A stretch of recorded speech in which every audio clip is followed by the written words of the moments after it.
श्री सुखदेव जी महाराज कहते, परीक्षित मैं वर्णन कर चुका हूं, यद्यपि त्रिशंकु अपने पिता और गुरु के साप से चांडाल हो गए थे, परंतु विश्वामित्र जी के प्रभाव से सशरीर स्वर्ग चले गए। जब देवताओं ने देखा अनाधिकारी तप के बल से स्वर्ग भेजा गया, तो वहां से ढकेल दिया और वे नीचे को सिर किए हुए गिर पड़े। परंतु विश्वामित्र जी के तपोबल से वो आकाश में ही स्थित है, न स्वर्ग मिला न ये लोग बीच में टंगे हुए हैं। त्रिशंकु जी वे अब भी आकाश में लटके हुए हैं। त्रिशंकु के पुत्र थे हरिश्चंद्र जी। उनके लिए विश्वामित्र और वशिष्ठ एक दूसरे को शाप देकर पक्षी हो गए और बहुत वर्षों तक लड़ते रहे। हरिश्चंद्र के कोई संतान न थी, इससे वो बहुत उदास रहा करते थे। नारद जी के उपदेश से वे वरुण देवता की शरण में गए, उनसे प्रार्थना की कि प्रभु मुझे पुत्र प्राप्त हो। महाराज मेरे वीर पुत्र होगा तो मैं उसी से आपका यजन करूंगा। वरुण देवता ने कहा ठीक है।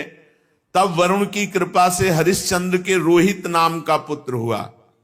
पुत्र होते ही वरुण ने आकर कहा, हरिश्चंद्र तुम्हें पुत्र प्राप्त हो गया, अब इसके द्वारा मेरा यज्ञ करो। हरिश्चंद्र ने कहा, जब आपका ये रोहित 10 दिन से अधिक का हो जाएगा तब यज्ञ योग्य होगा।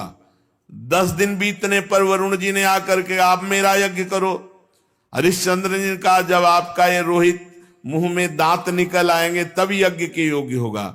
दांत उगाने पर वरुण देवता ने कहा, तो दांत निकल आए, मेरा यज्ञ करो।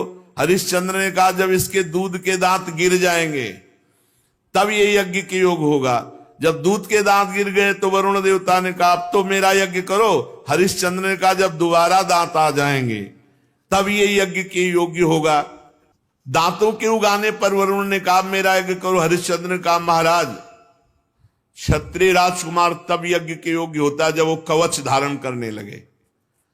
राजा हरिश्चंद्र पुत्र के प्रेम से ऐसा टालते रहे। उनका हृदय पुत्र प्रेम में जकड़ा हुआ था।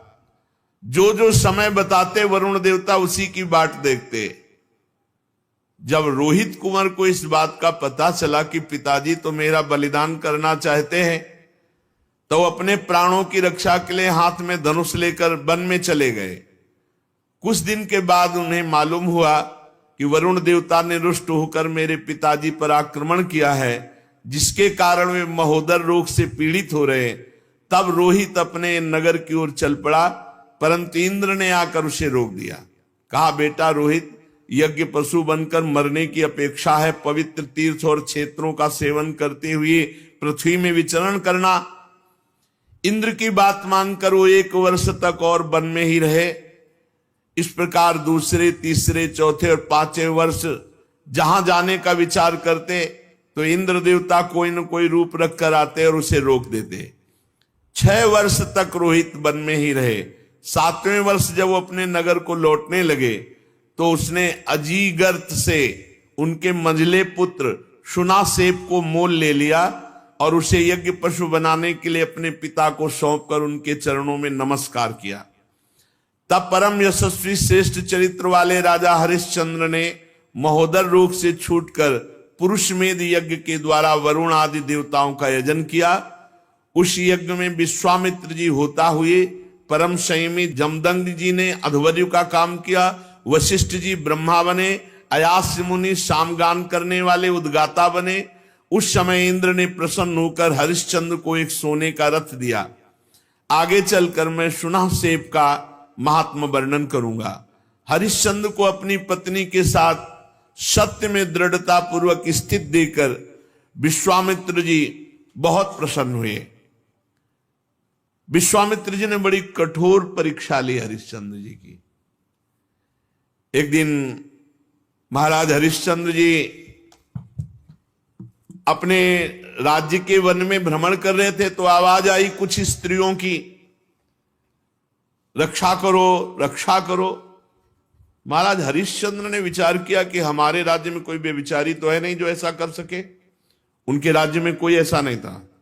बहुत कठोर शासन हरिश्चंद्र जी का। ये अयोध्या के चक्रवर्ती सम्राट थे, धर्मात्मा, प्रजापालक, दानवीर, भगवत भक्त और धर्मनिष्ठा का ऐसा प्रभाव कि इनके राज्य में कोई किसी माता बहन की तरफ गंदी दृष्टि से भी नहीं देख सकता था। इसीलिए उनके राज्य में किसी की अकाल मृत्यु नहीं होती, किसी को रोग नहीं होता। पूर्ववासियों में बड़ी धर्म की रुचि थी। तो जब एक दिन जंगल में शिकार खेलने गए तो वहां कुछ स्त्रियां पुकार रही थी और कह रही थी, हमें बचाओ, हमें बचाओ। राजा ने शिकार खेलना छोड़कर उनके समीप गए और कहा, डरो मत, हमारे राज्य में ऐसा दुष्ट बुद्धि वाला तो कोई है ही नहीं जो इस अन्याय करके किसी स्त्री को ऐसे, डरो मत। तो शांत हो गई।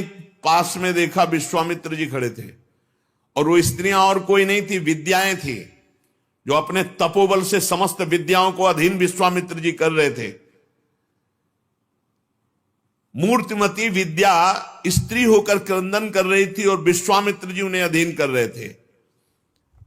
जब उन्होंने कहा, ऐसा कोई दुष्ट बुद्धि वाला हमारे राज्य में है ही नहीं, कौन है जो तुम्हें सता रहा है? तो विश्वामित्र जी ने कहा, सता तो हम रहे तो दुष्ट बुद्धि के हम हुए। और भारी क्रोध आ गया। जो ही क्रोध आया सो तप में क्रोध आना हानि का विषय, विद्याएं सब अंतर ध्यान हो गई। विश्वामित्र जी ने कहा, इतना तप करने के बाद मैंने अपने क्रोध को संभाला था और विद्याओं को अधीन किया, तुमने मुक्त करा दिया, तुम बड़े दयालु हो। गुस्सा में कहा। हरिश्चंद्र जी ने हाथ जोड़कर विनय पूर्वक कहा, मुनि, मैं राज्य धर्म का पालन कर रहा हूं। राजा का कर्तव्य है, यदि कोई अनाथ, कोई शरणागत किसी भी तरह सताया जाता है तो उसकी रक्षा करना कर्तव्य है। अच्छा, तो फिर मेरी भी रक्षा करो, मेरी इच्छा अनुसार दान करो। राजा ने कहा, आदेश कीजिए। तो उनका, इस समय तुम्हारे पास क्या है? घोड़ा, खजाने की चाबी, दो। दान ले लिया और कहा, दक्षिणा में हमें प्रचुर स्वर्ण चाहिए। कहा, दिया। ठीक, चलो दक्षिणा दो। तो उनका खजाने तो पहुंचे। बोले, मिथ्यावादी, जब खजाने की चाबी दे दी तो खजाना तेरा कैसे? हाँ, ये बात तो है। और घोड़ा दे दिया तो जहां तक घोड़े की टाप गई, सारा राज्य मेरा। बहुत दानी बनता है, बहुत उदार बनता है, विद्याओं की रक्षा करेगा तू, अब दे। तो उनका, महाराज चिंता मत करो, हमारे राज्य में तो हमको कोई खरीदेगा नहीं और वो राज्य अब आपका हो चुका है। इसलिए राजा ने विचार किया कि सभी शास्त्र पुराण कहते हैं काशीपुरी भगवान शंकर के त्रिशूल पर बसी है और उसके अधिपति देवाधिदेव महादेव हैं। अतः वो परम दिव्यपुरी में चल करके अपने आप को बेचना चाहिए और जो बेचने से स्वर्ण मिले वो दक्षिणा में देना चाहिए। जो अभी चक्रवर्ती सम्राट थे, विश्वामित्र जी ने नंगे पैर निकाला राज्य से और जाओ बिको और दक्षिणा दो। अब परम सुकुमारी रानी सेव्या, पुत्र रोहित काशी को चल पड़े। मार्ग में मुनि ने एक माया रची कि राजा रानी और रोहित तीनों को अत्यंत प्यास लगी। बहुत सुंदर जल की, मीठे जल की सृष्टि की और आप बैठ गए ब्राह्मण के वेश में और कहा, आओ पानी पी लो। बहुत आग्रह किया। राजा ने कहा, मैंने मुनि को दान दिया है, दान की पूर्णता दक्षिणा से होती, जब तक दक्षिणा नहीं दे लूंगा पानी नहीं पीऊंगा। ऐसा कह के राजा आगे बढ़ गए। ब्राह्मण ने रानी और रोहित कुंवर से भी कहा कि जल पी लो। उन्होंने कहा, नहीं, हम धर्मात्मा राजा की संतान हैं, हम उनकी पत्नी हैं, जब तक राजा अपनी दक्षिणा नहीं दे देते तब तक हम पानी नहीं पिएंगे। ब्राह्मण ने कहा, झूठ, राजा तो जल पी गए, तुम लोग क्यों जल नहीं पियोगे? तो उन्होंने कहा कि वो परम स्वतंत्र हैं, वो पी सकते हैं, लेकिन जब तक वो मुझे आदेश नहीं करेंगे मैं नहीं पीऊंगा। और झूठ बोला था कि वो पी गए। विश्वामित्र जी ने परीक्षा ली थी, बड़े प्रसन्न हुए और कहा, जाओ जिस कार्य के लिए जा रहे हो। 1 महीने की अवधि मांगी थी, 1 दिन शेष रह गया। अब यहां अयोध्या से काशी पैदल चल के जाना। विश्वामित्र जी ने कहा कि अगर तुमने हमारी दक्षिणा नहीं दी और समय पूरा हो गया तो मैं तुम्हें शाप दे दूंगा। आज का अंतिम दिन है। हरिश्चंद्र ने मुनि को प्रणाम किया और कहा, अभी आधा दिन शेष है, अभी आप कुछ मत बोलिएगा, प्रयास करते हैं कोई मुझे खरीद ले। आपने इतने दिन प्रतीक्षा की और कर लीजिए, आधा दिन की ही तो बात है। मुनि अंतर्धान हो गए।